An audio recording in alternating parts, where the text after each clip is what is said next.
Our keynote session is being led by Mark Cruth. At Atlassian, Mark has the very cool title of Modern Work Evangelist. He's a world-renowned communicator on organizational change, product design, and agile concepts.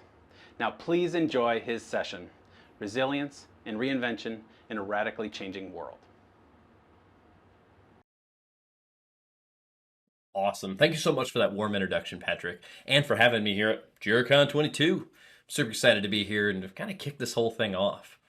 Now, as Patrick mentioned, my name is Mark Cruth, and I'm a modern work evangelist here at Atlassian. I spend my days working with teams inside and outside of Atlassian to solve problems around, honestly, how they work in this wild modern world we live in. And then I get to go tell people about it, just like today. Now, it's fun to dream about what could be in the future. But honestly, to me, if we look around, there are inches all around us that can help us get better. And that's my whole focus. So, if you're here, you're probably familiar with Atlassian, right? And I'm guessing our values. So, I like to start these presentations out kind of grounding us in the values that kind of guide us here at Atlassian. And for today's presentation, I kind of want to focus on one specific value. I really love Be the Change You Seek because it really speaks to this idea of resilience and reinvention. And I also like to start these sorts of things off with a story. So let me tell you about a moment of resilience and reinvention I experienced early in my career. My first job out of school was working for Boeing out of Seattle, Washington. It was awesome. I was part of a team that supported the newest 787 aircraft by building and deploying the digital user manual for the aircraft to our customers. Now, to give you some context, the manual was something like a 787, if printed, would actually take up an entire wall, like all the wall behind me. Now, in 2011, the first 787 aircrafts went into service. Orders went through the roof, every airline was lining up to buy one. It was great, it was good times for us. Now, a little over a year after launch, a problem with the aircraft emerged, which started causing some issues. Now, onboard 787 aircrafts are two lithium-ion batteries designed to help kind of start the airplane at the very beginning and be a redundant power supply in case anything happens at mid-flight. Well, a problem started to occur where the battery packs were overheating and, unfortunately, starting to catch fire. Something no one wants to hear at 36,000 feet. The entire fleet of aircraft were grounded. Millions of dollars were being lost every day because we weren't flying and we weren't building. The interesting thing was a technical fix was actually quickly identified. We even spent some time talking to Elon Musk about lithium-ion batteries. But for the FAA to certify the fix, the digital user manual needed to be updated too. You'd think that making a change to something like a user manual would be super easy. Not so much. A normal change in the kind of technical diagrams and digital rendering could take up to 6 months based on our current software development practices. Our leadership team actually said they supported us. If we said we needed 6 months, we could have 6 months. But the team, we weren't okay with that. We knew the impact this was having out there. We knew we could do better. So we focused on how we could safely reduce that 6-month delivery time frame. And thanks to some creative thinking, we released the updated changes to the user manual. And you want to know what's really cool? We didn't release the changes in 6 months. We released them in less than a month. And after that moment, every change that followed came through that new process we invented because we took on the challenge of reinventing how it worked. Now, I still remember the first 787 taking off out of a Boeing field in Renton after the fix was made. Still kind of gives me goosebumps to this day, just kind of thinking about that. And then this actually here, this is a picture I took from May 2017 of the first 787 I had the chance to fly on. I was on my way to Europe for an event. And I just remember thinking, it was part of the reason this aircraft was flying around the world today. Positive stories like this of adversity and triumph, they feel like they're from a time long ago, right? Like a simpler time where the world was a little less, chaotic. Today it feels like we have our pick of bad things impacting our lives. Maybe it's a pandemic, maybe it's a war, a recession. I hear murder hornets are back in style again.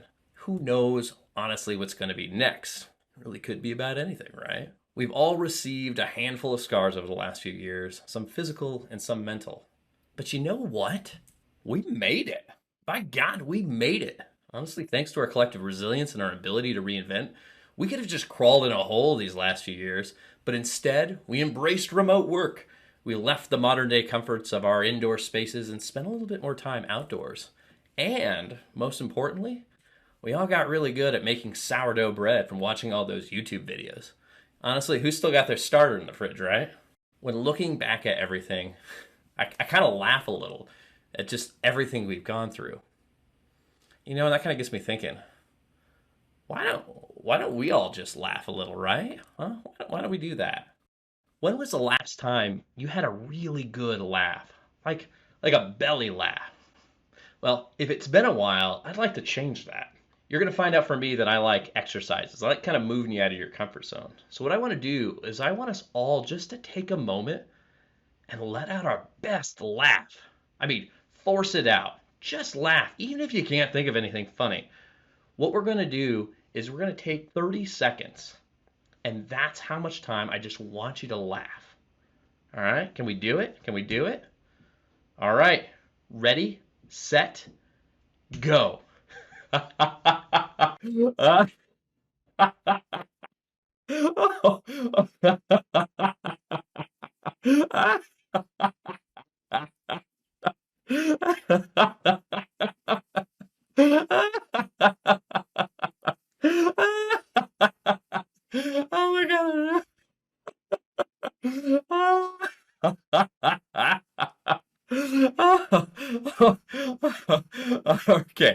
Okay. Okay. That's time. That's time. I think I have some tears going on here. I don't know about you, but that felt pretty good.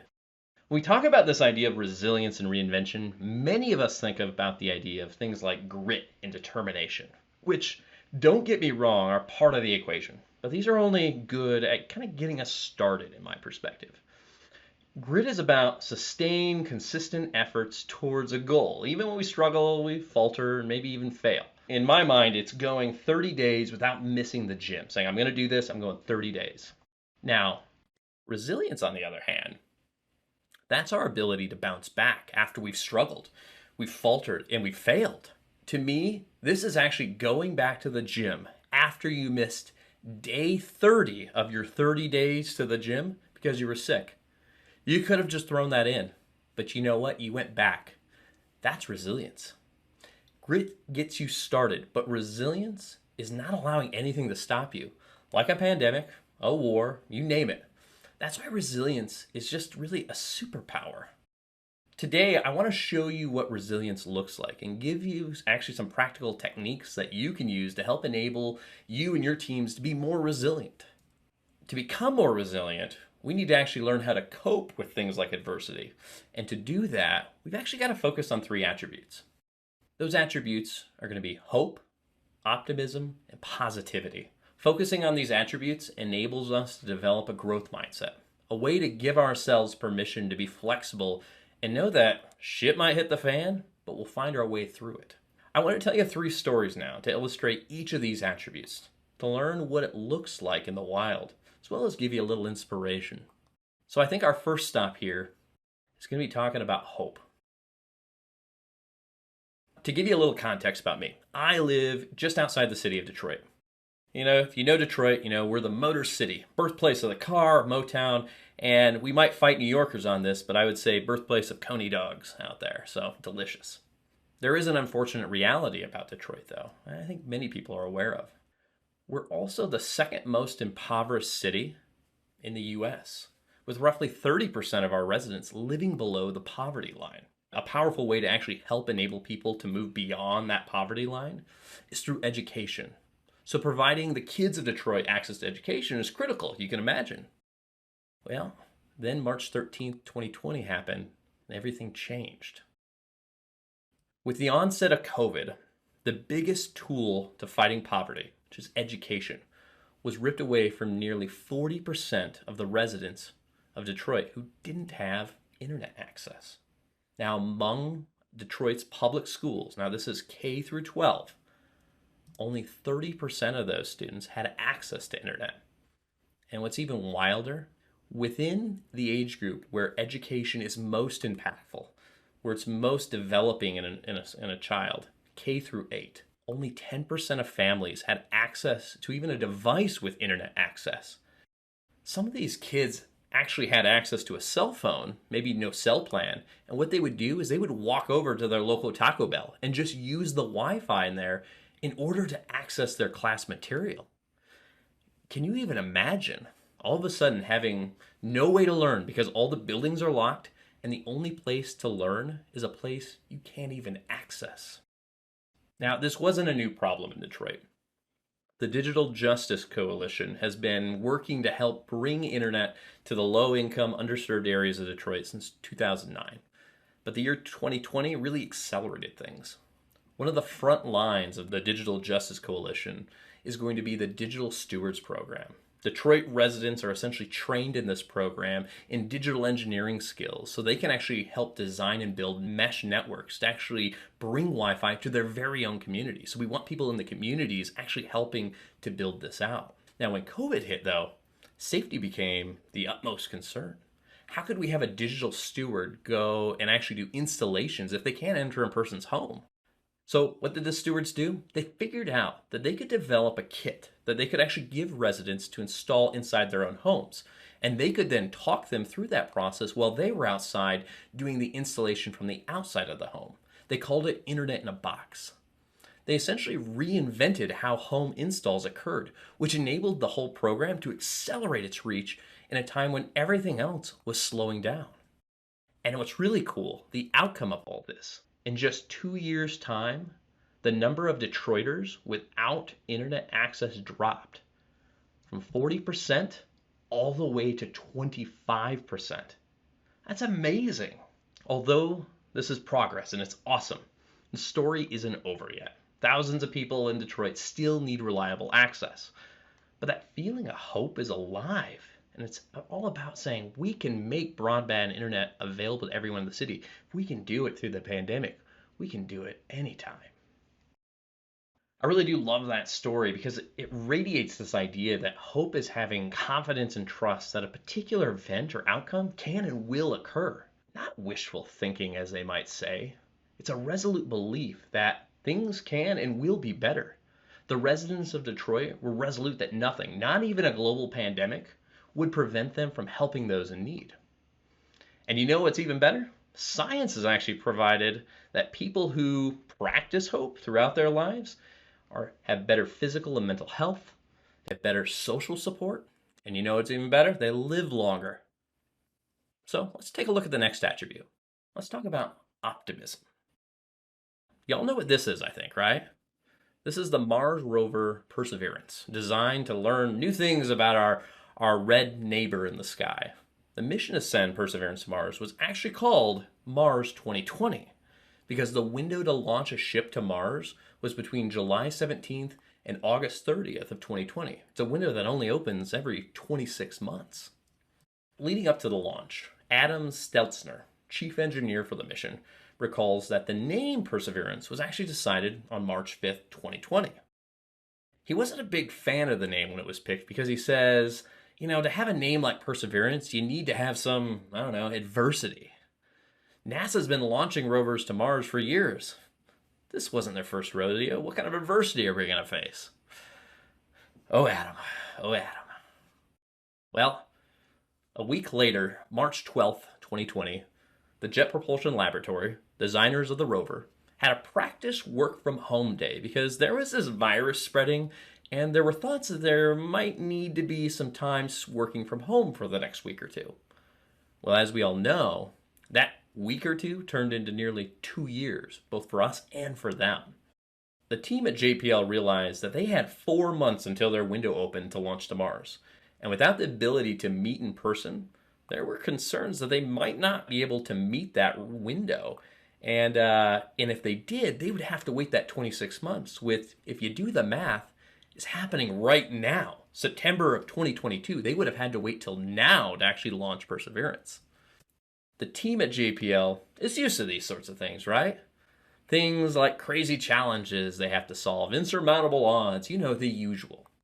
Remember Curiosity, the rover that they had to land through actually creating a sky crane that hovered above the ground? When faced with things like COVID, the engineers at JPL just say, hey, we're rocket scientists. We literally figure out the most complex, hard to solve problems. That's our day-to-day job. We can do this. So they went to work. They transitioned 90% of their team to remote. In this new mode, the teams continue to build and tweak its software on the rover, their mission planning, and their operations procedures. The team actually created a community page to share thoughts on best practices and provide moral support to each other. They even changed their meeting cadence in order to make time for those hallway conversations or water cooler talk. For things that did require actual work on the rover, the lab instituted what they call a safe at work set of procedures, basically to ensure that anyone who needs to be in the lab was safe in the process. And when it actually came time to launch, they even came up with a clever way to do pre-flight checks using smartphones to allow remote team members to be able to check all aspects of the robot before it went into space. After all that hard work, Perseverance successfully launched on July 30th, 2020. And you know what happened on February 18th, 2021, approximately 6 months later? Perseverance landed safely on Mars and has been operating ever since. Just another day in the office for the crew at JPL, right? Like hope, optimism is all about being confident that good things are coming. The difference, though, is that hope tends to be isolated to a specific event, like, I hope that this talk kind of makes a positive impact on you. Optimism, on the other hand, is a perpetual state of belief that good things are coming and they're going to continue to come. Now, like the JPL people, they've accomplished the impossible before. They never stopped believing that they'd be able to make their launch. Optimism gives you those same benefits of health, of long life that hope does. But a big thing that optimism brings to the table is the ability to bounce back. No matter how hard things get, you know you'll make it. Let's talk about our last attribute. That's our friend positivity. On the outskirts of Chicago, you'll find District 63. In that district, you'll find 5 art teachers. After the buildings closed and virtual learning started in March 2020, each of those art teachers realized that they needed to collaborate a little bit more to figure out how they could help their students learn in a class that is typically done with a room full of material. Think paints, paper, clay. The school district supported some of the lowest income populations in the Chicago suburbs, where students really didn't have much, maybe not even crayons. And the biggest hurdle these teachers needed to overcome was how to enable students to self-express those creative energies, especially during a time of isolation and distancing. So they asked themselves, how can we have art class when students don't have supplies? Well, the teachers decided to get a little scrappy. They said art could be made of anything. So that's what they did. Students made art on everything from paper plates to napkins to scraps of cardboard. Teachers encouraged kids to think outside the box, be creative, and stay positive. They asked, what in your home could be made into art? And you know what's even better? The supplies did ultimately come. The teachers actually went back to their school district, they requested funds, they sought donations, and they were able to provide students with some of the essentials. At the end of the day, they provided nearly 2,200 students with things like oil pastels, permanent markers, large sheets of drawing paper, watercolor sets, you name it, all in an effort to help students really unleash their creativity. Can you imagine what would have happened if these teachers just accepted the bad cards that had been dealt to them and said something like, oh, well, I guess I can't help these kids while we're remote, so, we'll just deal with it. No. They stayed positive and they made the best out of a bad situation. They encouraged their students to do the same too. And in the end, the positivity enabled them to keep those creative energies going long enough for reinforcements to arrive in the form of our supplies. Where hope and optimism focus in on what's to come, the big differences with positivity is that it's all about the here and now. It's about how we react in a situation. Is the glass half full or is it half empty?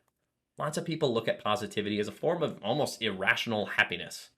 But in actuality, it's about accepting the current situation and just making the most out of it. That's resilience.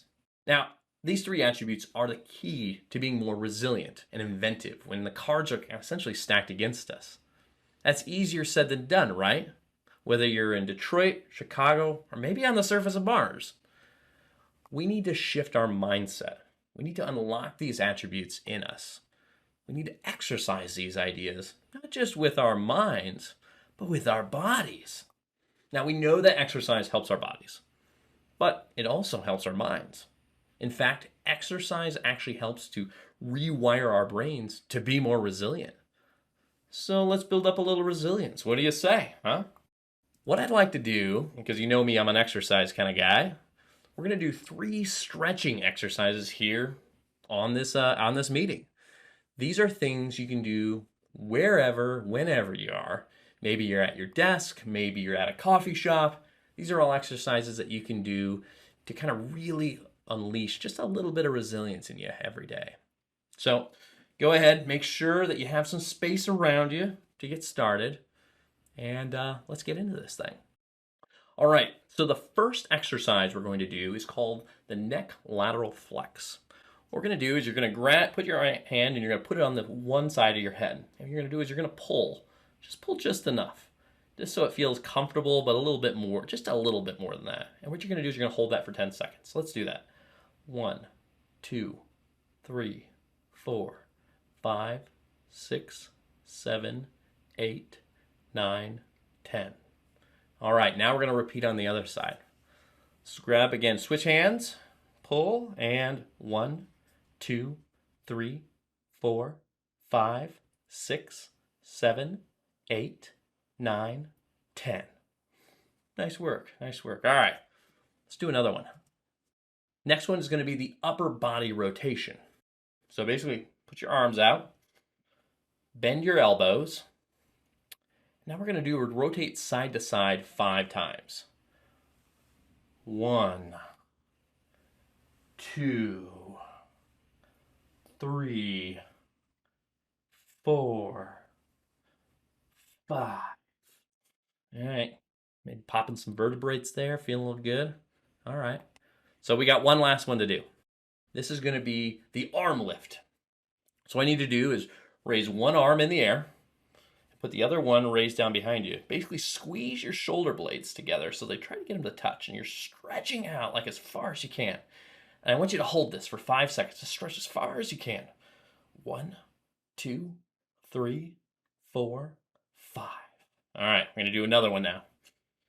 All right, other arm up, other arm down. Are you ready? 1, 2, 3, 4, 5. Oh, good, good. All right, bonus, one last thing. I want you to raise both arms in the air. All right, we're there. Now wave them around like you just don't care. All right, thanks for being a good sport with me on that. Now, we may have rewired our brains just a little, but as the saying goes, the definition of insanity is doing the same thing over and over again and expecting a different result. Things like COVID, war, and recession are not new things, and they won't be the last time we see them, especially in our lifetime. We can't just be nostalgic for simpler times. We actually have to find our hope. We have to find our optimism and our positivity. And so I believe there are 3 things we all can and honestly must do from here on out to build up our resilience.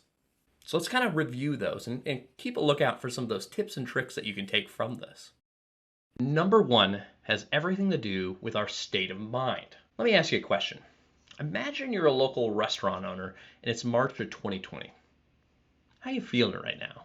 My guess, it's probably pretty terrified.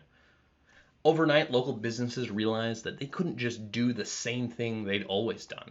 They had to reinvent themselves, how they serve their customers. And you know what this did? It led to some really innovative ideas. I personally think the surge in outdoor dining was really neat to watch, both in my local community as well as around the world. What were empty, dirty streets became full of life and color again, thanks to outdoor seating and different areas kind of popping up and it becoming feeling very organic. Being from the Midwest, winters threaten to kind of end that outdoor seating scene. So we've seen owners put up those bubble tents to kind of solve the problem. I can only imagine the conversation and how it went when they decided to do this. So, it's going to get cold out. How are we going to still serve our customers outside? I've got a wild idea. Let's purchase some of those bubble tents that people use for ice fishing. Put one party in each tent, maybe add a heater in there. It'll work great. Amazing, right? So, what's the first thing then we must do based off this? We must constantly be innovating. Being able and willing to challenge our own assumptions and think there might be a better way to do this leads us to build up things like optimism because we know we can solve anything. Not all restaurants survived the pandemic, we know that. But those who did were successful because they innovated. Now, a great way to unleash some innovative thinking is by doing some super simple but sometimes kind of super uncomfortable activities. One of those is called brainstorming. I think we've all done that, but maybe don't feel so good about it. The problem I see a lot of times teams and people facing when it comes down to brainstorming is that many times we don't actually know how to approach it. We're like, do we just come up with ideas? I mean, how do we do that? Is it just a time box? Here at Atlassian, we've literally written the playbook on teamwork, and one of those plays is called disruptive brainstorming. This play outlines how to actually run a powerful brainstorming session with a step-by-step instructions on how to really get the most out of that brainstorming time. It includes examples, different ways you can run it. It's great. And if you scan the QR code on the screen, it'll send you right over to the playbook play so you can check it out for yourself. The second thing goes back to something that's a little bit more difficult because it's all about pulling the curtains back and getting real with ourselves. So for me, this kind of manifests in the form of an unhealthy relationship with food. I love to eat. I imagine you do too, right? And the stuff on the screen right now looks delicious, I will admit. But unfortunately, I kind of let that take a hold of me over the last few years in some not so healthy ways. So like many people out there, when I was young, I could pretty much eat anything I wanted, and I was fine. I stayed in a pretty good weight. It was a great time. But as time went on, I kept up that pattern, but my body didn't agree.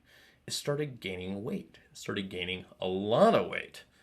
And in 2017, I actually reached my largest at around 270 pounds. That's a lot. Now, having two kids at the time, I have three now, but at the time I had two, I started to become really aware that if I didn't change something, this could actually prevent me from being there for my family in the future, like legitimately being there. So I started working on losing the weight. I knew it wouldn't be easy, but with a little hope and determination, I lost almost 80 pounds. It was amazing. I felt good. There are still ups and downs. I'm a little more conscious of the things I put in my mouth now. And I ask, for sugar-free syrup when I get my pumpkin cream cold brew, but it's all about being aware. So, what's the second thing we must do? Always be self-aware. We can only power through adversity when we're aware of it. Resilience is not brushing off a problem and ignoring it. It's acknowledging it and saying, so what? I can make it through that. Now, as individuals, we can become more self-aware. But what about teams? Teams get work done, not individuals. So we need to think about how teams become more self-aware. Heading back over into the Atlassian team playbook, we have a play called the Team Health Monitor. Similar to a retrospective, the Health Monitor allows teams to take a hard look at how they work. It's checking the vitals of the team to ensure that nothing's really holding that team back. Does the team have a shared understanding of their purpose? Does the team have the right skills to be successful in what they're doing? Even does the team understand how they're being measured and how those measures are calculated? Grab a picture of this QR code if you're interested in this play, and it will send you right on over there. Because honestly, to me, becoming self-aware as a team enables both you and your team to be resilient and inventive in this unpredictable world we're in. The third item, and it's probably the hardest one of them all. Not because it's difficult, but because it's a muscle that many of us don't know how to properly strengthen, properly use. Now, I don't know about you, but when I was growing up, my parents always said, say thank you when someone does something nice for you. I imagine this was the same with many of you. Now, the problem is over the years, it's kind of become almost an automatic response. Someone opens the door for me. Thank you. Someone hands me a cup of coffee at Starbucks. Oh, thank you.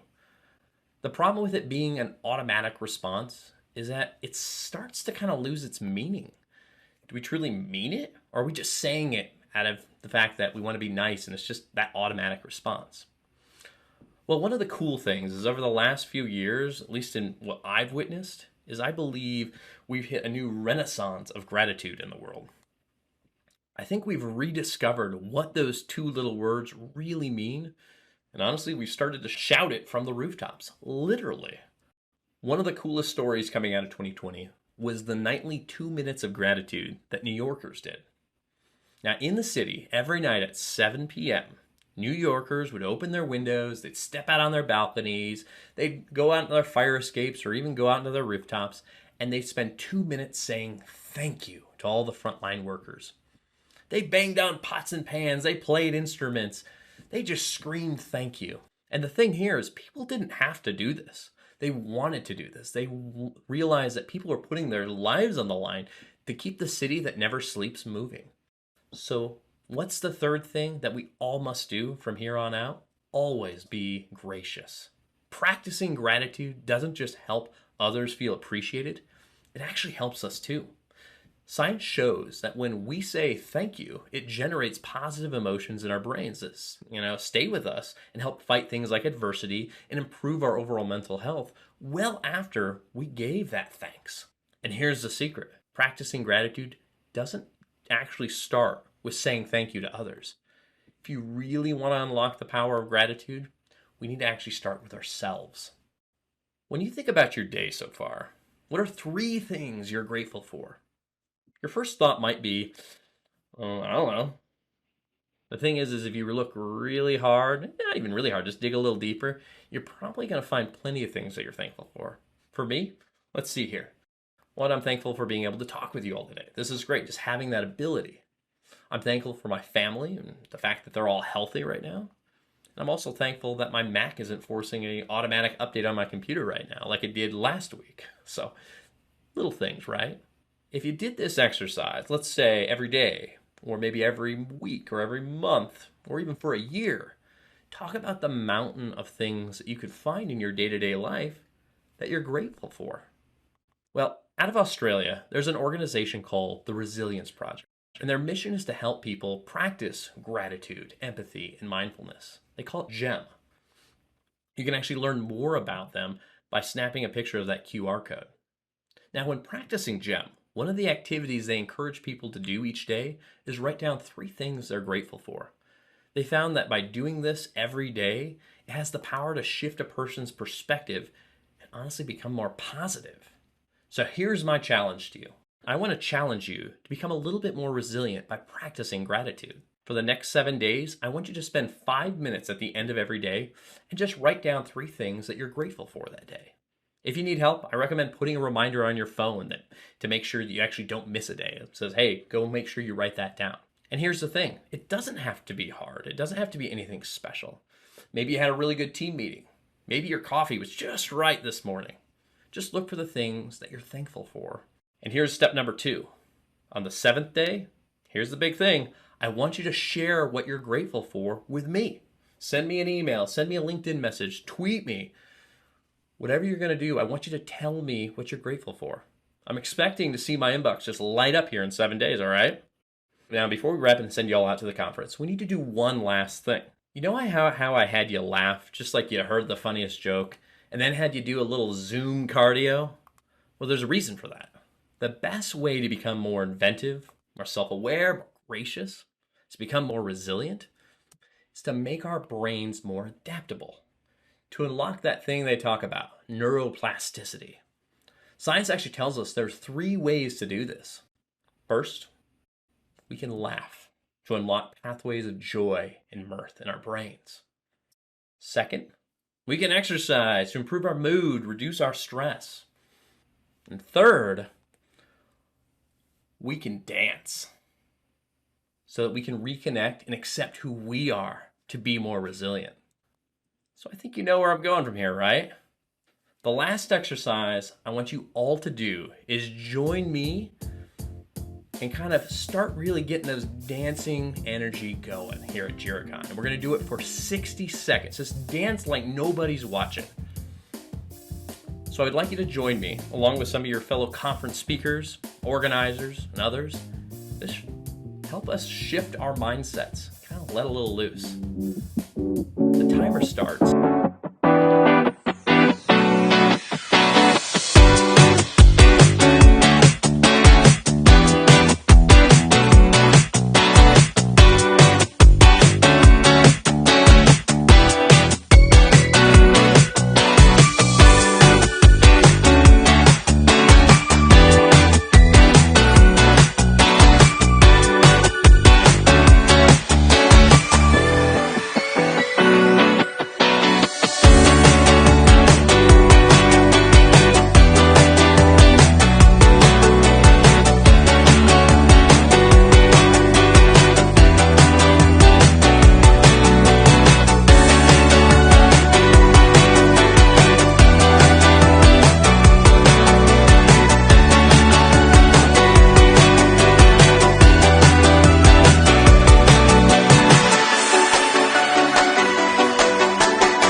everybody. Great work. So first off, thank you so much for sticking around and joining us here for JiraCon 22. Super excited for the rest of this conference. Go out there, jump into sessions here in just a moment. Go learn, engage, and you know what? If you get a chance, maybe do a little bit more dancing out there, right? Break into that party. So again, Mark Cruth here. Thank you so much for watching, and we'll be seeing you around the conference. Bye all.